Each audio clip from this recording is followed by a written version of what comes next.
उड़ीसा प्रांत में जगन्नाथपुरी में एक भक्त रहते थे, श्री माधव दास जी।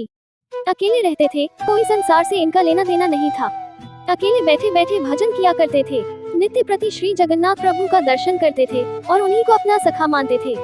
प्रभु के साथ खेलते थे। प्रभु इनके साथ अनेक लीलाएं किया करते थे। भक्त माधव दास जी अपनी मस्ती में मग्न रहते थे। एक बार माधव दास जी को अतिसार उल्टी दस्त का रोग हो गया। वो इतने दुर्बल हो गए कि उठ बैठ नहीं सकते थे, पर जब तक इनसे बना ये अपना कार्य स्वयं करते थे और सेवा किसी से लेते भी नहीं थे।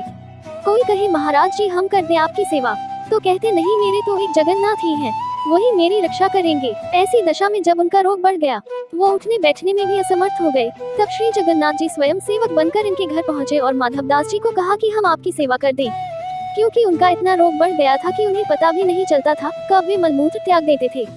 वस्त्र गंदे हो जाते थे। उन वस्त्रों को जगन्नाथ भगवान अपने हाथों से साफ करते थे, उनके पूरे शरीर को साफ करते थे, उनको स्वच्छ करते थे। कोई अपना भी इतनी सेवा नहीं कर सकता जितनी जगन्नाथ भगवान भक्त माधव दास जी की करते थे।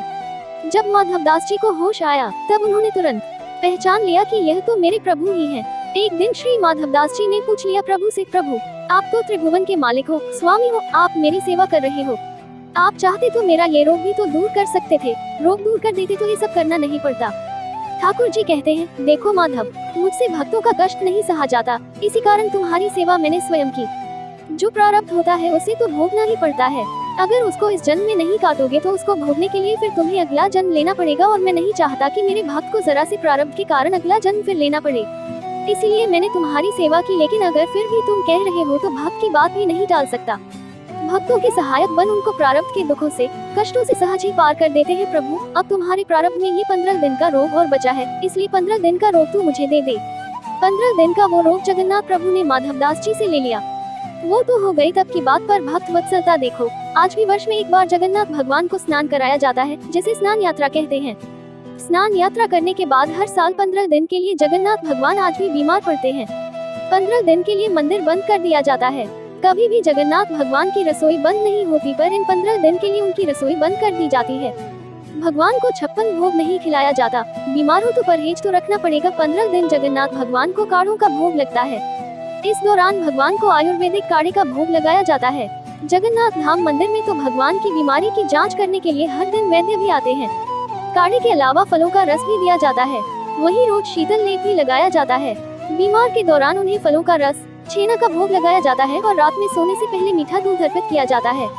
भगवान जगन्नाथ बीमार हो गए हैं और अब 15 दिनों तक आराम करेंगे।